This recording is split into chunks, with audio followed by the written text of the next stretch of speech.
ETV ప్రేక్షకులకి నమస్కారం. Triple strategies of శుభమస్తు కార్యక్రమానికి స్వాగతం. ఈనాడు శుభమస్తు కార్యక్రమంలోని గ్రహఫల మంత్రంలో గ్రహాల యొక్క స్థితిగతులు, వాటి యొక్క శుభాశుభ ఫలితాల గురించి పరిశీలిద్దాం.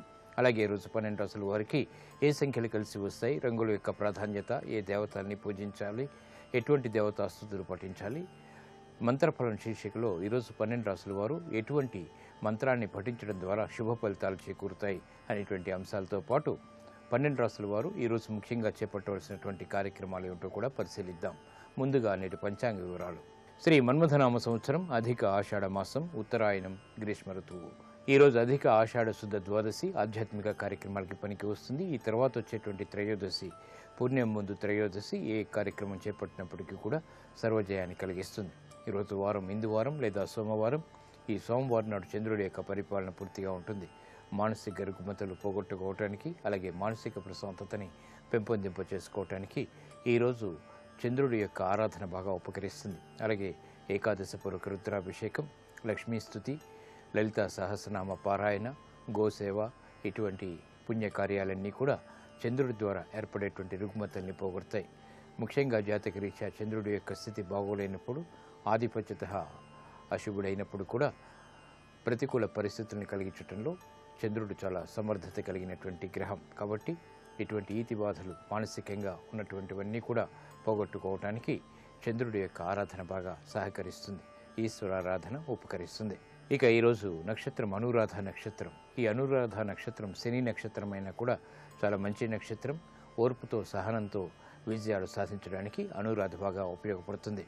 ఈ అనురాధ నక్షత్రంలో చేపట్టేటువంటి కార్యక్రమాలన్నీ కూడా అంతిమ విజయాల్ని ఓర్పు, సహనంతో కూడినటువంటి కార్యక్రమ నిర్వహణ ద్వారా తెచ్చిపెడతాయి. ఇక ఈరోజు అనురాధ నక్షత్రంలో పుట్టేటువంటి వారికి ఏ పాదంలో పుట్టినప్పటికీ కూడా దోషం లేదు, శుభప్రదమైనది. ఈ అనురాధ నక్షత్రంలో పుట్టేటువంటి వారికి శని యొక్క మహాదశతోటి ప్రారంభమవుతుంది. ప్రస్తుతం శని యొక్క స్థితి శత్రు క్షేత్ర స్థితి, వృశ్చిక క్షేత్రస్థితి, చంద్రుడి యొక్క యుతి, బుధుడి యొక్క వీక్షణ, బృహస్పతి యొక్క వీక్షణ కూడా కలిగి ఉంది. కాబట్టి ఇది ఆలస్యంగా శుభ ఫలితాలని కలిగించడంలో సమర్థత కలిగినటువంటి గ్రహం.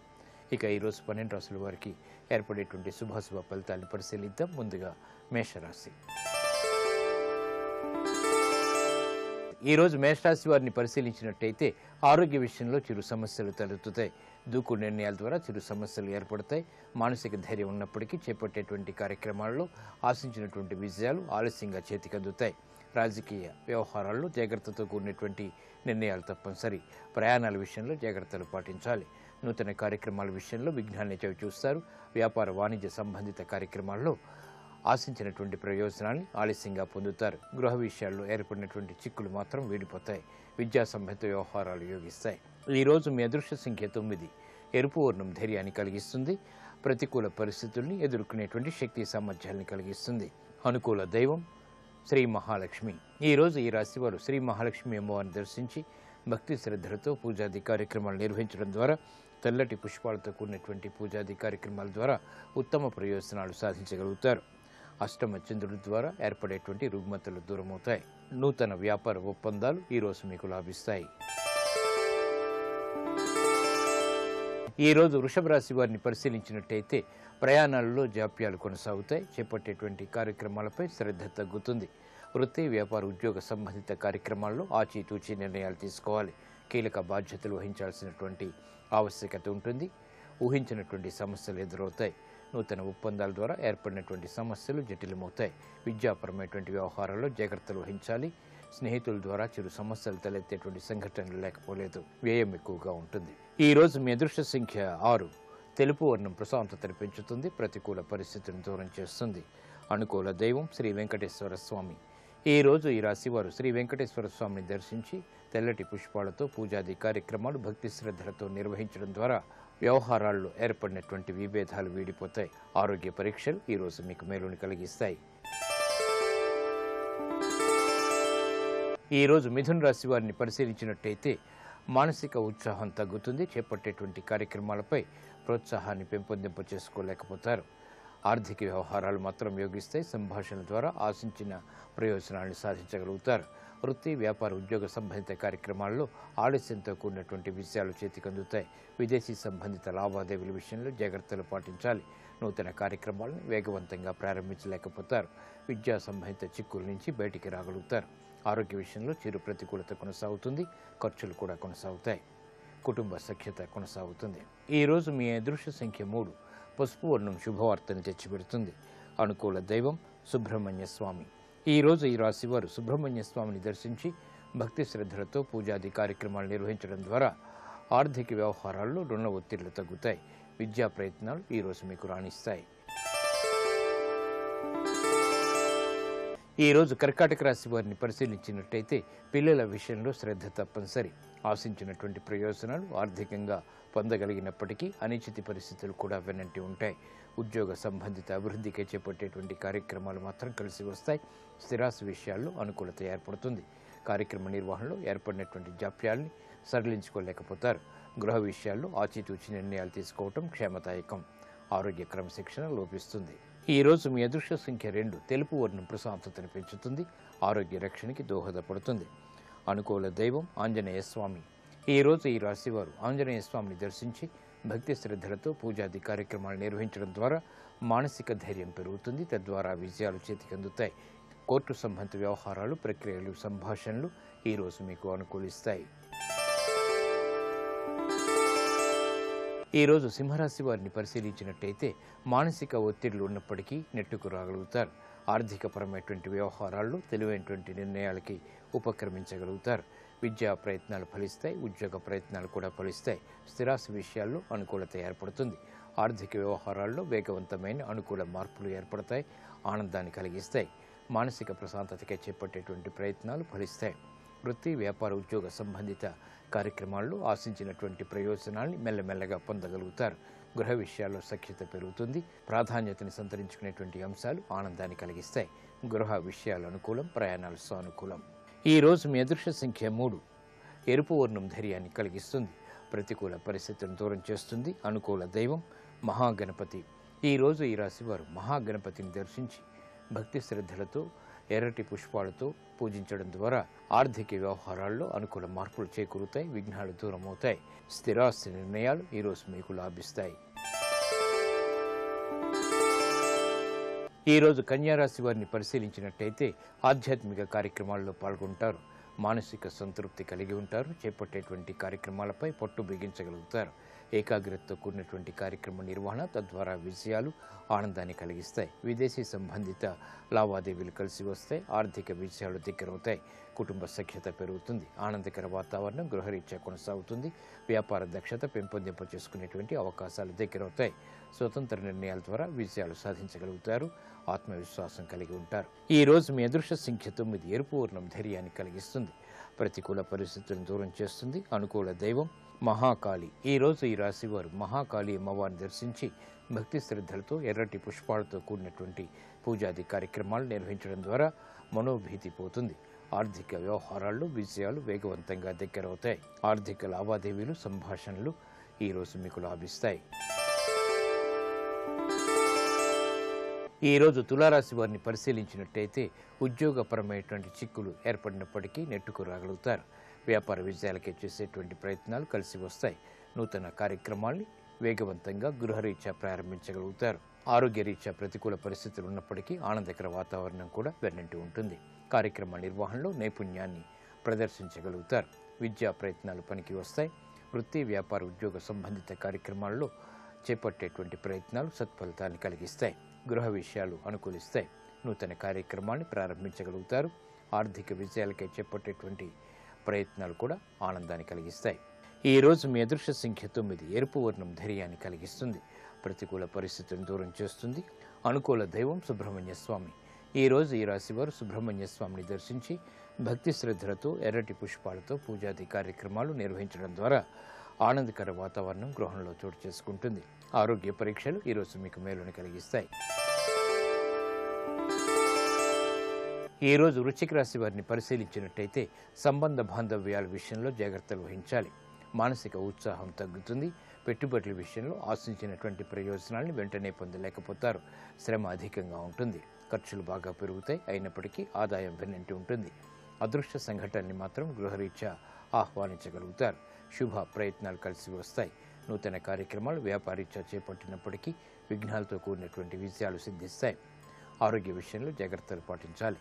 అధిక ఖర్చులు ఉన్నప్పటికీ ఆదాయం కూడా సమాంతరంగా ఉంటుంది. ఈరోజు మీ అదృష్ట సంఖ్య 5.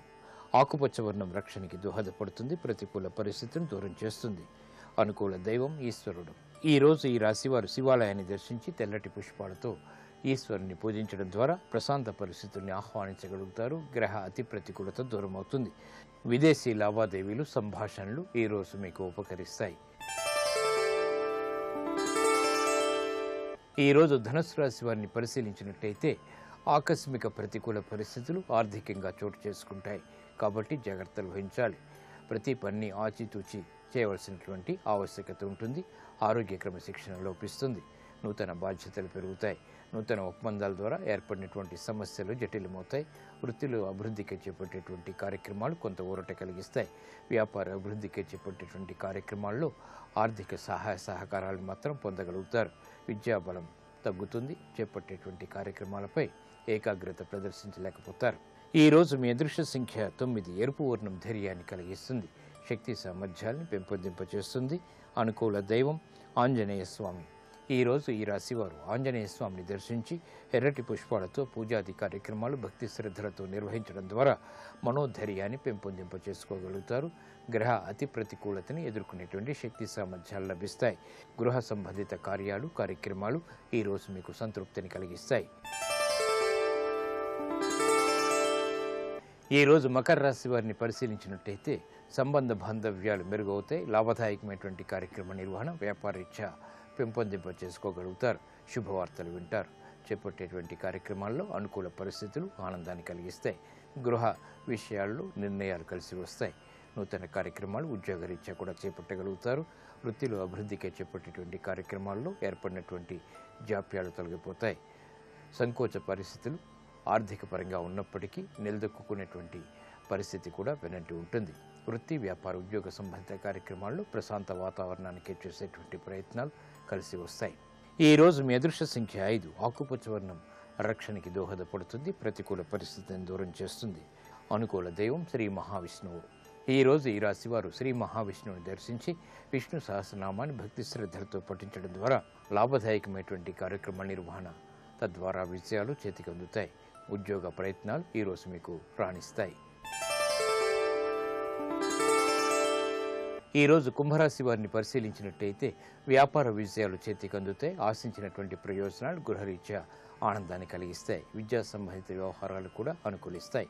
నూతన కార్యక్రమాలను చకచకా పూర్తి చేయగలుగుతారు. సంతోష వార్తలు వింటారు. శుభ సంఘటనలు వ్యాపారరీత్యా దగ్గరవుతాయి. కార్యక్రమ నిర్వహణలో పట్టుదల పెరుగుతుంది. ఆత్మవిశ్వాసాన్ని పెంపొందింపచేసుకునేటువంటి కార్యాచరణ కొనసాగుతుంది. ఆర్థిక విజయాలు చేజిక్కించుకోగలుగుతారు. ఆరోగ్య విషయంలో మంచి మార్పులు చేకూరుతాయి. ఈరోజు మీ అదృష్ట సంఖ్య 9. ఎరుపు వర్ణం ధైర్యాన్ని కలిగిస్తుంది. ప్రతికూల పరిస్థితిని దూరం చేస్తుంది. అనుకూల దైవం శ్రీ మహాలక్ష్మి. ఈరోజు ఈ రాశివారు శ్రీ మహాలక్ష్మి అమ్మవారిని దర్శించి తెల్లటి పుష్పాలతో పూజించడం ద్వారా ఆర్థిక విజయాలు చేతికి అందుతాయి. స్థిరాస్తి నిర్ణయాలు ఈరోజు మీకు లాభిస్తాయి. ఈరోజు మీనరాశి వారిని పరిశీలించినట్టయితే వ్యాపార విజయాలు చేతికి అందుతాయి. నూతన ఉత్సాహం పెరుగుతుంది. చిరు సమస్యలు ఆర్థికంగా ఉన్నప్పటికీ నెట్టుకు రాగలుగుతారు. స్థిరాస్తి విషయాల్లో చిరు సమస్యలు కొనసాగుతాయి. రాజకీయ వ్యవహారాల్లో జాగ్రత్తలు పాటించాలి. నూతన బాధ్యతలు ఉద్యోగరీత్యా పెరిగినప్పటికీ సక్రమ నిర్వహణ కొనసాగించగలుగుతారు. విదేశీ సంబంధిత లావాదేవీలు కలిసి వస్తాయి. పెట్టుబడులు ఏర్పడినటువంటి ప్రతికూల పరిస్థితులు దూరమవుతాయి. ఆరోగ్యంలో మంచి మార్పులు చేకూరుతాయి. ఈ రోజు మీ అదృష్ట సంఖ్య 2. తెలుపు వర్ణం ప్రశాంతతను పెంచుతుంది. ప్రతికూల పరిస్థితిని దూరం చేస్తుంది.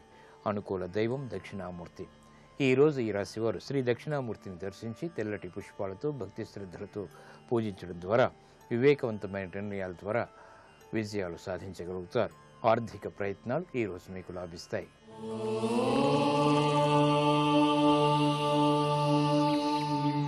మానసిక రుగ్మతలు పోగొట్టుకోవటానికి చేపట్టేటువంటి కార్యక్రమాల్లో విజయాలు సాధించడానికి ఈరోజు 12 రాసుల వారు ఓం విశ్వేశ్వరాయ నమః అనేటువంటి మంత్రాన్ని 11 సార్లు భక్తి శ్రద్ధలతో జపించడం ద్వారా ఉత్తమ విజయాలు సాధించగలుగుతారు. కార్యసిద్ధి ఏర్పడుతుంది.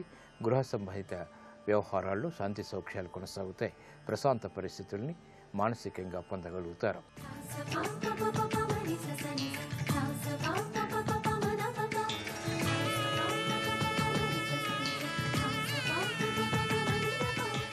తాపాపాయ విధా విహర్త్రికి గోదావరి నది గొప్పతనం ఎక్కడుంది అంటే తాపాన్ని పోగొడుతుంది. అంటే ఈ కోరిక తీరలేదన్న తాపం ఉండదు, సంసార భ్రమణ పరితాపోప శమనము కలుగుతుంది. అటువంటి జ్ఞానాన్ని కటాక్షిస్తుంది గోదావరి స్నానం. అందుకే తాపము అపాయము ఈ రెండింటినీ తొలగించగలిగినది, లేదా తాపమును తొలగించగలిగినటువంటి శక్తి కలిగినటువంటి నదికి, తాపాపాయ విధా విహర్త్రికి మహోధన్వా దృఢాలింగన వ్యాపార ప్రతిపన్న సౌఖ్యకు. అన్ని నదులు సముద్రంలో సంగమిస్తాయిట. సముద్రుడు గోదావరి సంగమిస్తుంటే పొంగిపోయి ఇలా చేతులు చాపుతాట, రా ఆలింగనం చేసుకుంటానంటట. ఆ గోదావరి సముద్రుడి చేత ఆలింగనం చేసుకోబడి దృఢాలింగన గట్టిగా సముద్రుడు కౌగలించుకుంటే పరవశించిపోయే గోదావరి. మీరు నిజంగా సముద్రుడి పరవశం ఏమిటో చూడొచ్చు. ఇప్పటికీ యానాం దగ్గర మీరు పడవెక్కి సాగర సంగమం వైపుకి పడవలో వెడుతుంటే, నేను ఒకప్పుడు యానాం దగ్గర పడవెక్కి సాగర సంగమం వరకు వెళ్ళాను. మధ్యలో లంకలు ఉంటాయి, అవతల వైపు యువతల వైపు లంకలు. అక్కడక్కడ లంకల దగ్గర ఆగడం, మెట్లు ఎక్కడం, అబ్బో ఏమి చెప్పమంటారు, దాని గురించి వర్ణించడానికి ఎవడు సరిపోడు. ఒక్కొక్క చోట మెట్ల దగ్గర పడవ ఆపుకుని ఆ మెట్లు ఎక్కి పైకి ఎక్కితే అద్భుతమైనటువంటి గాయత్రి దేవాలయం. ఒక్కొక్క లంకలోకి వెడుతుంటే చక్కచక్కటి దేవాలయాలు, ఆ పక్షులు, ఆ కలకూజితాలు, అమాయకులైన ప్రజలు, నిర్మలంగా ప్రారంభమైనటువంటి ప్రవాహం. మీరు ఆ సాగర సంగమం వైపుకి దగ్గర అయిపోతూ ఉంటే పడవని ఇలా ఇలా ఊపుతుంది. సాగరుడు ఎదురొస్తాడు, ఎదురొచ్చి గోదావరిని కౌగిలించుకుంటాడు. ఏమి సంతోషమో! అక్కడికి వెళ్ళేటప్పటికీ మీకు నిజంగా సముద్రుడి యొక్క సంతోషం, గోదావరి యొక్క పరవశం తాండవం చేస్తూ కనపడతాయి. ఆ సాగరుడు దృఢాలింగనం చేసుకునేటప్పుడు పరవశించిపోయేటటువంటి స్వభావం ఉన్నటువంటి గోదావరికి సాష్టాంగంబు గంగమ్మకున్. నేను చెయ్యగలిగినది ఏమిటి? సాష్టాంగ నమస్కారం చేస్తాను ఆ గంగమ్మకి, ఆ గోదావరికి. అంత గొప్ప నది గోదావరి. అటువంటి గోదావరి ఏది ఇవ్వగలదు అంటే, అసలు ఏది ఇవ్వగలదన్న ప్రశ్న కాదు, ఏది ఇవ్వలేదన్న ప్రశ్న వేయాలి. ఎందుచేత అంటే గోదావరి నది గురించి చెప్తూ గౌతమి గంగమ్మ అని కదూ అంటాం. ఒక మాట అంటారు గోదావరి గురించి చెప్తూ, అమ్మా నువ్వు అమృతప్రాయమైన పయోధారలిచ్చి ఈ సృష్టికల జంతు కోట్లను రక్షింతివీవు, జననివౌటకేమి సనీయము చెప్పుమా గౌతమీ గంగా ఘనతరంగా అంటారు, ఆలోల ఘనతరంగా. అమ్మా గోదావరి అని అనడం కాదు, అమ్మా అని పిలవాలనుంది. అమ్మా అని పిలవడానికి నాన్న నిన్ను ఏమన్నా కన్నానా అంటావేమో, అమ్మా నీకెందుకమ్మా, జనని కౌటకు ఏమి సందేయము చెప్పుమా, నీకేమిటి అనుమానం అలా పిలిపించుకోవడానికి? తల్లి అమృతమయమైన పయోధారలిచ్చి ఈ సృష్టికల జంతుకోట్ల రక్షింతువీవు. అమృతంతో సమానమైనటువంటి నీటి ప్రవాహాన్ని ఇస్తున్నావు.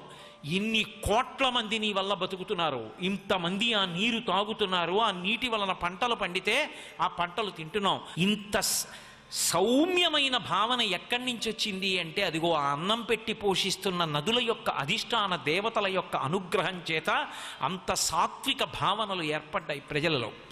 కాబట్టి అమ్మా సృష్టికల జంతుకోట్లను రక్షింతువీవు, ఈ సృష్టిలో కలిగినటువంటి జంతుకోట్లనన్నింటినీ, జంతువులంటే 4 కాళ్ళవే కాదు, మనని కూడా జంతువునే పిలుస్తారు. అలా అంటే మనకు కోపం వస్తుందేమో అని శంకరాచార్యులు వారు తన మీద పెట్టుకున్నారు. పశుమాం సర్వజ్ఞ ప్రథిత కృపయా పలయ విభో అన్నారు శివానంద లహరిలో. శంకర నేను పశువుని, నువ్వు పశుపతివి, చాలదా మన ఇద్దరికి అనుబంధం అన్నారు. పశువు అంటే మెడలో పాశం ఉన్నది, కట్టబడున్నది అని. మనకి పాశం ఉంటుంది, కర్మపాశం, కట్టబడతాం, జన్మ అనబడేటటువంటి రాటకి కట్టుబడతాం. కాబట్టి పశువుగా ఈ జంతుకోట్లకు అన్నిటికీ కూడా అన్నం పెడుతున్నటువంటి అమ్మా, నిన్ను అమ్మా అని పిలిస్తే వచ్చినటువంటి నష్టం ఏమిటమ్మా? నువ్వే మాకు అమ్మవి, కాబట్టి అమ్మానే పిలుస్తాను, గోదావరి అని పేరు పెట్టి పిలవను. అమ్మని పేరు పెట్టి పిలవడం అవమానించడం అమ్మా. గోదావరి ఏమిటి, అమ్మా అనే పిలుస్తాను నీ ఒడ్డుకొస్తే అన్నారు. కాబట్టి ఈ సృష్టికల జంతుకోట్ల రక్షింతువీవు, జననివౌటకేమి సందేయము చెప్పుమా. ఓ తల్లి గౌతమీ గంగ ఆలోల ఘన తరంగ, ఓ గౌతమీ గంగ ఘనమైనటువంటి తరంగములు కలిగినటువంటి ప్రవాహమున్నదానా, గోదావరి తల్లి నీకు నమస్కారం అన్నారు. అటువంటి తల్లి గౌతమి గంగా తటినన్ ప్రియమారగా పయోధార త్రాగిడు మనుజవ్రాతము మరలన్ పొందదు. జననీ పయోధార, జనని పయోధర పయో కణాస్వాదనముల్ అని. ఎవరు గోదావరి నీళ్లు తాగుతాడో వాడు మళ్ళీ ఇక అమ్మ పాలు తాగడం. ఎలా? ప్రియమార గౌతమి గంగా తటిని ప్రియమార పయోధార పానంబు చేయు మనుజ వ్రాతము. పరమ గౌరవంతో, అమ్మా నువ్వు శివుని జటాజూటంలోంచి వచ్చిన తల్లివి, గౌతమ మహర్షి యొక్క అనుగ్రహం చేత వచ్చిన ప్రవాహానివి, నీకు ఋషులకి సంబంధం ఉంది, నీకు మా ఈశ్వరుడికి సంబంధం ఉంది. ఇప్పటికీ గోదావరి ఒడ్డున సప్తర్షి పూజ చేస్తే పరవశించిపోతుంది గోదావరి. గోదావరి ఒడ్డున గౌతమ మహర్షిని ఆవాహన చేసి పూజ చేస్తే తల్లి పొంగిపోతుంది, ఈయన వలన కదు నేను వచ్చాను అని. అటువంటి సప్తర్షి పూజలు గోదావరి నది ఒడ్డున ఉన్నటువంటి స్నానఘాట్లన్నిటిలో జరగాలి. అటువంటి గౌతమీ గంగా, అమ్మా నీ నీరు త్రాగినవాడు ఇక మళ్ళీ పుడతాడా, ఇక మళ్ళీ అమ్మపాలు తాగుతాడా? ఇక తాగడమ్మా అంటే ఇదే ఆఖరిసారి అమ్మపాలు తాగడం, అంటే ఇదే ఆఖరిసారి శరీరంతో ఉండడం, ఇక మళ్ళీ శరీరాన్ని పొందవలసిన అవసరం లేదు. ఎందుకని? ఆ గౌరవంతో గోదావరి నీళ్లు తాగినవాడు ఇక మళ్ళీ పుట్టవలసినటువంటి అవసరం లేదు. అంత గొప్ప స్థితిని ఇవ్వగలిగినటువంటి అద్భుతమైనటువంటి ప్రవాహము కలిగినటువంటి నది గోదావరి. అటువంటి గోదావరి ఒడ్డున వెలిసినటువంటి మరొక పరమాద్భుతమైన క్షేత్రం వేములవాడ. ఇప్పటికీ మీరు ఎప్పుడైనా వేములవాడ వెళ్ళి చూడండి, అన్ని గోపూజలు జరుగుతాయి. ఎన్ని ఆవులు తీసుకొస్తారో, ఎన్ని ఎద్దులు తీసుకొస్తారో, ఎన్నిటిని దానం చేస్తారో, ఎంత అద్భుతమైనటువంటి గోదావరి ప్రవాహము. అక్కడ అమ్మవారిని మీరు చూసి తీరాలి. వేములవాడలో ఉన్నటువంటి శివలింగం దగ్గరికి వెడితే మీరు కౌగిలించుకోకుండా ఉండలేరు. నేను అన్నాను, ఒక్కసారి శివలింగాన్ని గట్టిగా కౌగిలించుకోవాలనుంది, కౌగిలించుకోనా అని అడిగాను. వాళ్ళు నవ్వి అన్నారు, కౌగిలించుకోండి అన్నారు. నిజంగా నాకు ఆ రోజున శివలింగాన్ని కౌగిలించుకుంటే వదలబుద్ధి లేదు. శంకరుడు కూర్చున్నట్టే ఉంటుంది. ఏమి వేములవాడండి, పరమాద్భుతమైన క్షేత్రం, ఏమి ప్రవాహం గోదావరి, ఏమి భక్తులు. నిజంగా అసలు ఆ క్షేత్రానికి వెడుతుంటేనే ప్రకృతి అందాలకి ఆటపట్టు. చూసి తీరాలి. మీరు ఒక్క 2-3 రోజులు కేటాయించుకోండి, తిన్నగా మంథని వెళ్ళండి. మంథనిలో ఆ లక్ష్మీ దేవాలయాన్ని చూడండి. ఏదో వ్యామోహం పొందినవాడంటారే, అలా నేను మంథని నుంచి ఉపన్యాసాలు పూర్తి చేసి వచ్చేసేటప్పుడు కూడా మళ్ళీ ఆ దేవాలయానికి వెళ్ళోసారి తలుపు తెరిపించి వెనక కలువల కోనేరు చూసి వచ్చాను. అంత అద్భుతమైనటువంటి లక్ష్మీదేవి దేవాలయం. అసలు మంథని అంతా దేవాలయాలే. ఇటంతా గోదావరి ప్రవాహం, ఇటంతా దేవాలయాలు. గోదావరి పరివాహక ప్రాంతం అంత సుసంపన్నం. సర్వం శ్రీ ఉమామహేశ్వర పరబ్రహ్మార్పణమస్తు. స్వస్తి. సప్తగోదావరి తీర్థంలో స్నానం చేసి తీరాలి. అమ్మ చేత్తో పెట్టిన కొత్త ఊరగాయ ముద్దలు తిన్నప్పుడు ఎంత సంతోషం రుచిగా ఉంటుందో అంత గొప్పగా ఉంటుంది సప్తగోదావరి.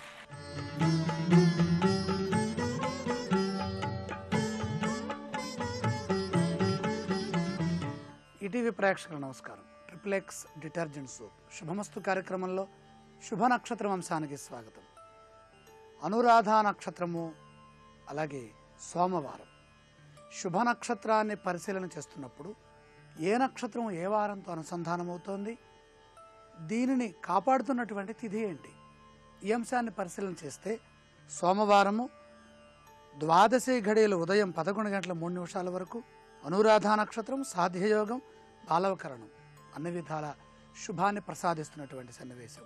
11 తర్వాత చేసేటటువంటి ప్రయత్నాలు త్రయోదశి ఘడియల్లో మంచి చేస్తాయి, మంచినిస్తాయి, మంచి ఆలోచనలు, మంచి సద్బుద్ధి, మంచి కార్యసిద్ధి, అన్ని విధాలా కలిసొచ్చే విధంగా అమృత ఫలాలని అందించే సిద్ధి ఈరోజు శుభ నక్షత్రంలో గోచరిస్తోంది.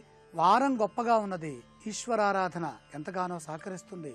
అలాగే దుర్గా ఆరాధన ఎంతగానో కలిసి వస్తుంది. ప్రదోష కాలంలో చేసేటటువంటి దుర్గా దీపం, దుర్గామ్మవారి దగ్గర వెలిగించే దీపాన్ని దుర్గా దీపం అంటాం. ఈ దుర్గా దీపం అన్ని పాపముల నుండి దూరం చేస్తుంది, పుణ్యాన్ని ప్రసాదిస్తుంది.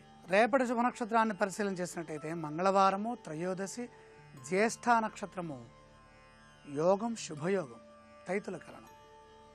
ఇందులో యోగం ఒక్కటే సహకరిస్తుంది. మంగళవారం త్రయోదశి మంగళవారంతో రావటం ద్వారాగా ఆచితూచి వ్యవహరించాలి. వారంలో ఎప్పుడు మంగళవారం వచ్చినా ఆ మంగళవారం చేసే పనులన్నీ మధ్యలో ఆగే ప్రమాదం ఉంటుంది.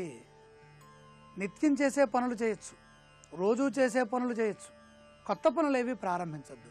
ఒకవేళ ప్రారంభిస్తే ఆరోగ్య సంబంధమైనవి, భూ సంబంధమైన, అలాగే రుణ సంబంధమైన, ఔషధ సేవ సంబంధమైన ఇలాంటివే ప్రారంభించాలి. శత్రుదోష పరిహారార్థం చేసే ఆంజనేయ స్వామి వారి ఆరాధన ఎంతగానో కలిసి వస్తుంది. కుజదోష నివారణార్థమే చేసే కుజ పూజలని సహకరిస్తాయి. కుజ ప్రదక్షిణాలు మంగళవారం నాడు చేస్తే, కుజగ్రహం దగ్గర మంగళ దీపాన్ని వెలిగిస్తే, మంగళ అనే నామము కుజుడికి ఉన్నది కాబట్టి మంగళ దీపాన్ని వెలిగిస్తే కుజగ్రహం దగ్గర కుజదోష పరిహారమై ఎవరికైనా సరే గొడవలు జరుగుతున్నా, ఎవరి జీవితంలోనైనా ఎక్కువగా అవమానాలు వస్తున్నా, తగాదాలు ఎక్కువ అవుతున్నప్పుడు మంగళవారం నాడు ఆంజనేయ స్వామి వారిని ఆరాధించటం, మంగళవారం నాడు ఆంజనేయ స్వామి వారిని పూజ చేయటం, సుబ్రహ్మణ్యేశ్వర స్వామి వారి ఆరాధన, కుజగ్రహం దగ్గర దీపం వెలిగించటం, ఎర్ర పుష్పములు కుజుడికి సమర్పించటం, కందులు కుజుడి దగ్గర ఉంచి నమస్కారం చేయటం, కుజుడికి ప్రదక్షిణం చేయటం చాలా మంచిది. సాధారణ కార్యక్రమాలకే పనికొస్తుంది. యుద్ధతంత్రము, యుద్ధనీతి, రక్షణాయుతమైనటువంటి అన్ని పనులు సహకరిస్తాయి.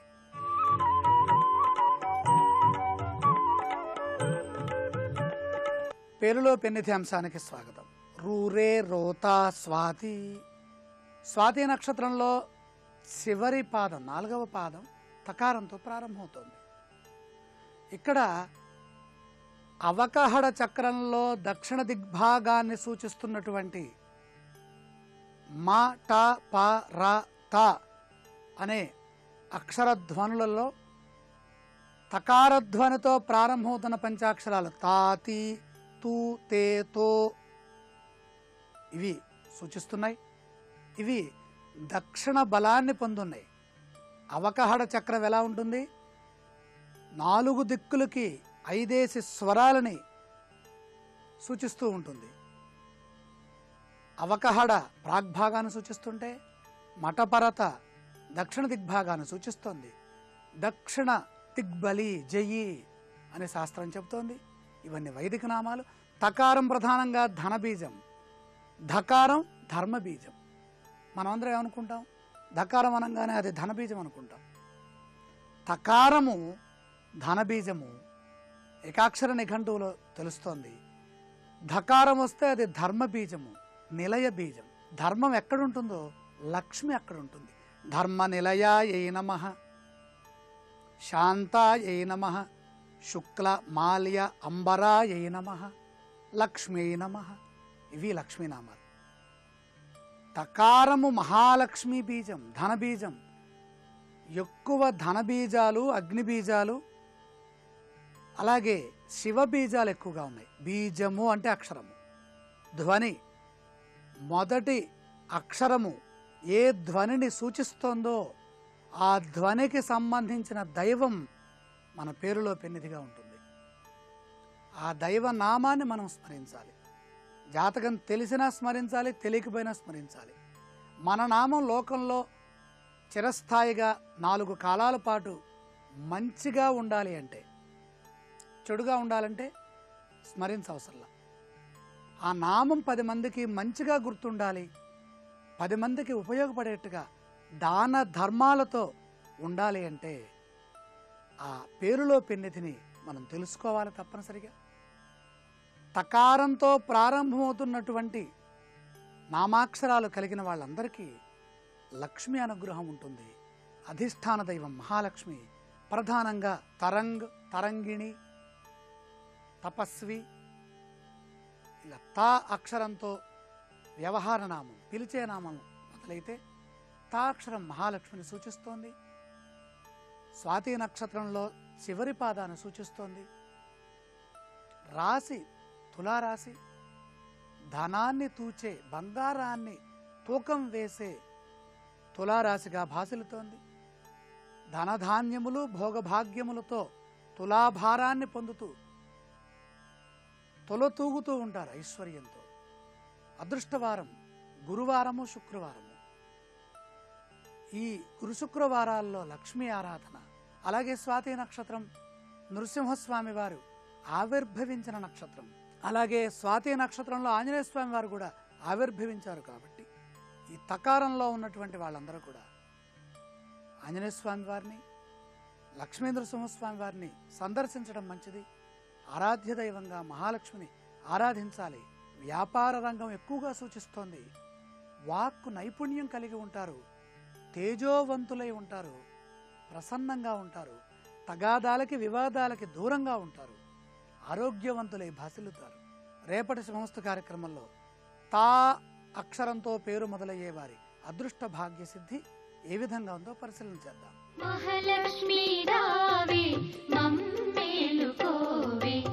లక్ష్మీదేవి యొక్క అనుగ్రహ కటాక్ష వీక్షణాలు మీ గృహంలో విరాజిల్లాలంటే గోమతీ చక్రం కుంకుమ భరిణలో నిండుగా కుంకుమ పోసి గోమతీ చక్రాన్ని దానిలో ఉంచి మూత పెట్టి అలాగే కదలకుండా ఉంచండి.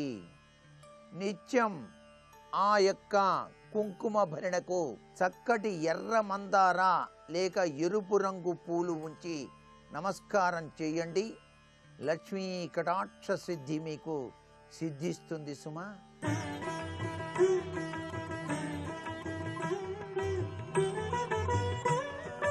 త్రిబులెక్స్ డిటర్జెంట్ సోప్ శుభమస్తు కార్యక్రమంలో శుభయోగం శీర్షికకి స్వాగతం. ఈ శీర్షికన సమస్య పరిష్కారం అనే అంశంలో కన్యా రాశిలో జన్మించిన వాళ్ళు దైనందిన జీవితంలో వృత్తి ఉద్యోగ వ్యాపారాలలో సమస్యలు ఎదురైనప్పుడు వాటి నుండి సులభంగా బయటపడటానికి ఎటువంటి విధి విధానాలను పాటించాలో పరిశీలిద్దాం. కన్యా రాశిలో జన్మించిన విద్యార్థులు ఎవరైనా సరే విద్యలలో విశేషంగా రాణించటానికి, మానసిక ఏకాగ్రతను పెంపొందింపజేసుకోవటానికి బుధవారం నాడు వినాయకుడిని గరికతో పూజించి స్వామివారికి లడ్డూను నివేదించాలి. ఆ తర్వాత ఆవుకు పచ్చగడ్డిని తినిపించాలి. ఇలా చేసినట్లయితే విద్యార్థులు విద్యలలో విశేషంగా రాణించవచ్చు.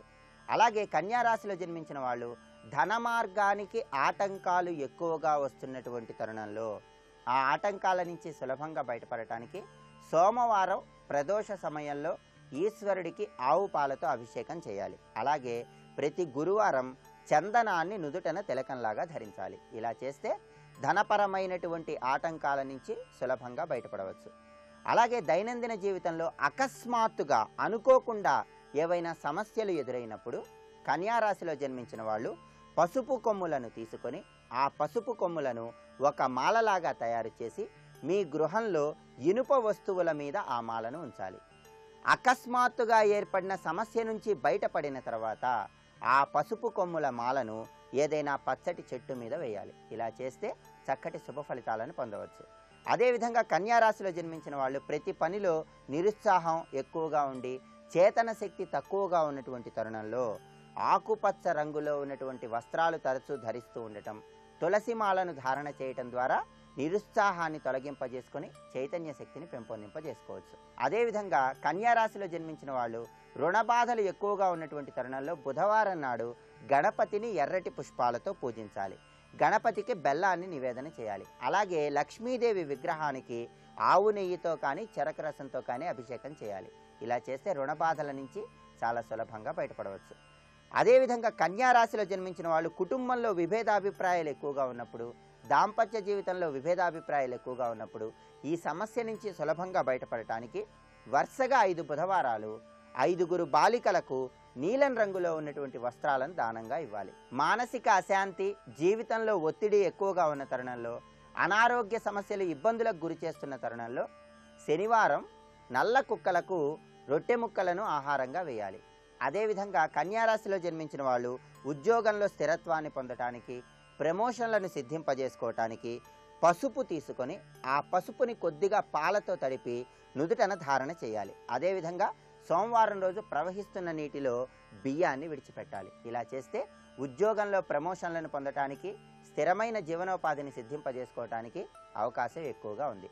అలాగే కన్యా రాశిలో జన్మించిన వాళ్ళు వ్యాపారంలో నష్టాలు ఎక్కువగా వస్తున్నటువంటి తరుణంలో వెండితో తయారు చేయబడినటువంటి ఆభరణాలను ధారణ చేయటం ద్వారా వ్యాపారంలో సంభవించే నష్టాల నుంచి సులభంగా బయటపడవచ్చు. కన్యా రాశిలో జన్మించిన వాళ్ళు ఎన్ని ప్రయత్నాలు చేస్తున్నా వివాహం ఆలస్యమవుతున్నటువంటి తరుణంలో సత్వరమే వివాహ ప్రాప్తిని సిద్ధింపజేసుకోవటం కోసం ప్రతిరోజు ఆవుకి ఒక అరటి పండును తినిపించాలి. అలాగే వీలైనప్పుడల్లా కాకికి ఆహారం వేయాలి. ఇలా చేస్తే వివాహ ప్రాప్తిని సులభంగా పొందవచ్చు. అలాగే కన్యా రాశిలో జన్మించిన వాళ్ళు తరచుగా పనులలో ఆలస్యమవుతున్నప్పుడు పనులలో ఆలస్యాన్ని తొలగింపజేసుకోవటానికి, కోర్టు సంబంధమైన వ్యవహారాల్లో విజయాన్ని సిద్ధింపజేసుకోవటానికి శనివారం మర్రి చెట్టు దగ్గరకు వెళ్ళి మర్రి చెట్టు మొదట్లో ఆవు పాలు పోసి తడిసిన ఆ మట్టిని నుదుటన తిలకంలాగా ధరించాలి. ఇలా ప్రత్యేకమైన విధి విధానాలు పాటించినట్లయితే కన్యా రాశిలో జన్మించిన వాళ్ళు దైనందిన జీవితంలో సంభవించే అన్ని సమస్యల నుంచి సులభంగా బయటపడటానికి ఆస్కారం ఎంతగానో ఉంది. వచ్చే సోమవారం శుభమస్తు కార్యక్రమంలో శుభయోగం శీర్షికన తులారాశిలో జన్మించిన వాళ్ళు వృత్తి, ఉద్యోగ, వ్యాపారాలలో సంభవించే సమస్యల నుంచి సులభంగా బయటపడటానికి ఎటువంటి విధి విధానాలను అనుసరించాలో పరిశీలిద్దాం. రేపటి శుభమస్తు కార్యక్రమంలో శుభయోగం శీర్షికన దైనందిన జీవితంలో దృష్టి దోషం తగిలినప్పుడు ఆ దృష్టి దోష నివారణకు ఎటువంటి విధి విధానాలను పాటించాలో పరిశీలిద్దాం.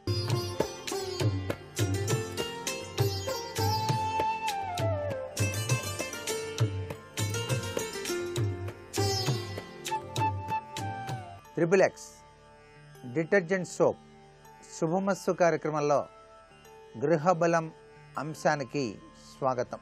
వాస్తుశాస్త్రరీత్యా ఎక్కువ ప్రాధాన్యత కలిగినటువంటి దిశల్లో వాయవ్య దిశ అత్యధిక ప్రాధాన్యతనే సంతరించుకుంటుంది. కుటుంబంలో ఎంతో సఖ్యత, స్వరూప లక్షణాలతో చక్కగా ఉండేటువంటి వ్యక్తుల మధ్య ఉన్నటువంటి వివాదాస్పద ధోరణి, ఉన్నటువంటి నష్టదాయక ప్రభావాన్ని చూపి వెడలిపోయినటువంటి ఆప్తమిత్రుల యొక్క ప్రభావం, ఇవన్నీ కూడా వాయవ్య దోషం వలన సంభవిస్తాయి. ఎంతగానో బాగా చదువుకొని విదేశాలకు వెళ్ళి చక్కటి కీర్తి ప్రతిష్టలు సంపాదించి తల్లిదండ్రులను ఆదుకుంటాడు కదా అని చెప్పేసి భావన చేసి అతని కోసం ఉన్న ఆస్తిపాస్తులన్నీ అమ్మేసి అతని చదువు సంధ్యల కోసం కృషి చేస్తే తీరా ఆ సొంత కుమారుడు కూడా నాకేం సంబంధం లేదు, అది మీ బాధ్యత అని చెప్పేసి వదిలేస్తే అది కూడా వాయువ్య దోష ప్రభావమే. ఇంత గొప్ప విశేష లక్షణం వాయువ్య లక్షణంలో దాగిన పరమార్థం అనాయాచితంగా ఎవరో తెలియని వ్యక్తులు వచ్చి అదృష్టకరమైనటువంటి సలహాలు ఇచ్చి అదృష్టకరమైనటువంటి జీవితానికి నాంది పలకటం కూడా వాయువ్యంలో ఉన్నటువంటి అపూర్వమైన శక్తిగానే మనం భావించాల్సి ఉంటుంది. అందుచేతనే ఒకరి నుంచి అనాయాచితంగా మంచి సహాయాన్ని పొందడం లేక తనవారే తనకు తీరని ద్రోహం చేయటం జీవితంలో జరుగుతూ ఉన్నాయి అంటే ఇది కేవలం వాయువ్య ప్రభావంగానే గుర్తుపెట్టుకోవాలి. మీ గృహంలో వాయువ్య దిశ మీ యొక్క మార్గదర్శకులకు సూచికమవుతుంది. మీ యొక్క జీవితానికి మార్గదర్శకం అయి తీరుతుంది. కాబట్టి ఈ దిశ యొక్క మూలతత్వం లోహం కాబట్టి లోహతత్వానికి సంబంధించినటువంటి విశేషవంతమైనటువంటి పరికరం అంటే గాలి గంటలు అంటారు. 6 గొట్టాల గాలి గంటలు వాయవ్యంలో వేలాడదీయండి. మీ ఇంట్లో ఒకవేళ తెలిసి తెలియక వాయవ్య దోషం ఉన్నట్లయితే ఆ దోషం అంతా కూడా పటాపంచలైపోవటమే కాకుండా అందరూ కూడాను మీకు సహకరించడానికి మోసపూరితమైనటువంటి లక్షణాలు కలగకుండా మీ జీవితం సుసంపన్నమై సాగిపోవటానికి సహకరించేటువంటి అద్భుతవంతమైన ప్రక్రియ. అంతేకాకుండా తీక్షణవంతమైనటువంటి దీపాలు, విపరీతమైనటువంటి వెలుగుతో కూడినటువంటి దీపాలు, ఆ దీపాలు మీ ఇంట్లో వాయువ్యముల ఉండటం చాలా హానికరం అనేటువంటి విషయాన్ని కూడా గుర్తుపెట్టుకోవాలి. వాయువ్యమూల ఎప్పుడూ కూడాను కించిత్తు ఖాళీ ఉండాలి. వాయువ్యం మూత పడకూడదు, ఈశాన్యం మూత పడకూడదు. ఈ రెండు కూడా గుర్తెరిగి గృహ నిర్మాణాలు ఆచరించినటువంటి వారు చక్కటి యోగవంతమైన ప్రభావానికి నోచుకుంటారు. వాయవ్యానికి చక్కటి యోగం సిద్ధించడానికి, వ్యాపార అభివృద్ధి కోసం దుకాణాల్లో వాయువ్య మూల ధ్యానాంజనేయ స్వామి వారి యొక్క క్యాలెండర్ తగిలించటం సర్వత్రా కూడా శుభదాయకం. మీ కాంపౌండ్ వాల్ బయట ప్రాంగణంలో వాయువ్యం ఖాళీగా గనక ఉన్నట్లయితే ఎరుపు రంగు కలిగినటువంటి మందారు మొక్క మీరు గనక నాటినట్లయితే తప్పనిసరిగా వాయువ్య దోష భూయిష్టమైనటువంటి ప్రభావం నుంచి బయలుపడటానికి ఆస్కారం ఎంతగానో ఉంటుంది సుమా అనే విషయాన్ని కూడా గుర్తుపెట్టుకోవాలి. అలాగే మీ గృహంలోకి ప్రతికూలవంతమైనటువంటి శక్తులు ఎక్కువగా వస్తూ ఉన్నట్లయితే, మేము గుమ్మడికాయ తగిలిచ్చి వారం కూడా కాలేదండి, అప్పుడే అది కుళ్ళిపోయింది, దాంట్లో నుంచి బొట్లు కింద పడుతున్నాయి, అలాగే మళ్ళీ తెచ్చిపెట్టాం, మళ్ళీ అలాగే జరిగింది, మా గృహానికి నరఘోష నరదృష్టి బాగా ఉన్నట్టుంది, ఏం చేయాలి అని చెప్పేసి మీరు గనక భావిస్తూ ఉన్నట్లయితే, గుమ్మడికాయ గృహప్రవేశ సమయంలో తప్పనిసరిగా ఉట్టిలో మీ యొక్క సింహద్వారానికి ముందు భాగాన తగిలించేటువంటి సాంప్రదాయం కనిపిస్తుంది. కాబట్టి ఆ గుమ్మడికాయ తగిలించడం వలన విశ్వంభర తత్వంలో మేము ఒక రేణువులం అని చెప్పడమే కాదు, మా గృహానికి ఆధారభూతమైంది ఆ విశ్వంభరుడైన పరమేశ్వరుడే, పరమేశ్వరుడు యొక్క దివ్యానుగ్రహ తత్వంలో మేము జీవితాన్ని సాగిస్తున్నాం అని చెప్పుకోవడానికి కూడా మనకి కూష్మాండం పనిచేస్తుంది. అందుచేతనే ముఖ్యమైనటువంటి సంక్రాంతి పర్వదినాన కూష్మాండ దానం అనేటువంటిది బ్రాహ్మణోత్తములకు దానం చేసేటువంటి సంప్రదాయం కనిపిస్తోంది. అందుచేత బూడిద గుమ్మడికాయ గనక తరచూ గనక కుళ్ళిపోతూ ఉన్నట్లయితే, ఆ బూడిద గుమ్మడికాయ తగిలించిన తర్వాత దానిపైన పటిక నల్లదారం కలిపి ఒక అరకిలో ఆ యొక్క ఉట్టిలోనే ఉంచండి గుమ్మడికాయ పై భాగాన. అప్పుడు తీవ్రవంతమైనటువంటి దృష్టి ప్రభావం నుంచి బయలుపడి మీ ఇంటిల్లిపాది కూడాను చక్కగా జీవితాన్ని సాగించడానికి ఆస్కారం ఉంటుంది సుమా. అలాగే ఇంటిలోకి ప్రతికూలవంతమైనటువంటి శక్తులు నిర్మూలించడానికి చాలా చక్కగా పనిచేసేవి, నిత్యం భగవంతునికి పూజించడానికి ఉపయోగించే సామ్రాణి కడ్డీలు. సామ్రాణి కడ్డీలు అనేటువంటివి మీరు నిత్యం కూడాను మీ గృహంలో వెలిగించండి. ధూప్ స్టిక్స్ కానీ, సామ్రాణి కడ్డీలు కానీ, లేకపోతే బొగ్గు మీద కాల్చి బాగా నిప్పుల పైన గుగ్గిలం పొగ వేసి ఇళ్ళంతా కూడాను వారానికి ఒక్కసారి చూపించి చూడండి. అలా గనక చేసినట్లయితే ప్రతికూలవంతమైనటువంటి శక్తుల యొక్క ప్రభావం నుంచి మీరు బయలుపడి అనుకూలవంతమైనటువంటి వాతావరణం మీ గృహంలోకి ప్రవేశించబడి చక్కటి యోగవంతమైన ఆలోచన, స్ఫూర్తి, పరిజ్ఞానంతో మీ జీవన యాత్రను సుఖ సంపదలతో తులతూగేటట్టుగా ఆరోగ్యప్రదంగా సాగించడానికి ఆస్కారం ఎంతగానో ఉంటుంది సుమా. నేటి వాస్తు సందేహాన్ని గనక పరిశీలన చేసినట్లయితే, వాస్తు దోష నివృత్తి కోసం, అనుగ్రహ కటాక్ష వీక్షణాల కోసం ఏ దేవతను ఏ విధంగా ఆరాధన చేస్తే గృహంలో మాకు చక్కటి సత్ఫలితం కలుగుతుంది అనేటువంటి సందేహం. దైవ బలాన్ని మించింది లేదు మానవ జీవితంలో. ఆ దైవీ శక్తుల ముందు మన నిమిత్త మాత్రం. అందుచేత దుర్గాదేవికి అత్యంత ప్రీతివంతమైనటువంటి పూలు మందార పూలుగా మనకు శాస్త్రంలో చెప్పారు. ఎరుపు రంగులో ఉన్నటువంటి మందార పుష్పాల్ని దుర్గాదేవికి, ఆంజనేయ స్వామికి కనుక అర్చించినట్లయితే కుజగ్రహ శాంతి కూడా జరుగుతుంది. వివాహం కావలసినటువంటి వారికి సత్వరమే వివాహం కావడానికి కూడా ఆస్కారం అత్యధికంగా ఉంటుంది.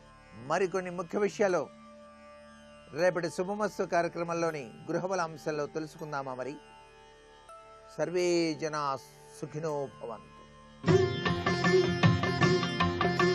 తరచూ మీ కుటుంబంలో సభ్యుల మధ్య విభేదాభిప్రాయాలు ఎదురవుతున్నాయా? కుటుంబంలో సభ్యుల మధ్య అనుకూలత కోసం ఇదిగో ఈ సులభమైన ప్రక్రియ పాటించండి. బుధవారం లక్ష్మీనారాయణుల చిత్రపటానికి పసుపచ్చటి పూలతో, తులసి దళాలతో పూజ చేయండి. లక్ష్మీనారాయణులకు పటిక బెల్లం కలిపిన ఆవు పాలు నివేదించండి. ఆ ఆవు పాలను కుటుంబంలో సభ్యులందరూ ప్రసాదంగా స్వీకరించండి. ఇలా చేస్తే కుటుంబ సభ్యుల మధ్య అన్యోన్యత పెరగటానికి అవకాశం ఎంతగానో ఉంది.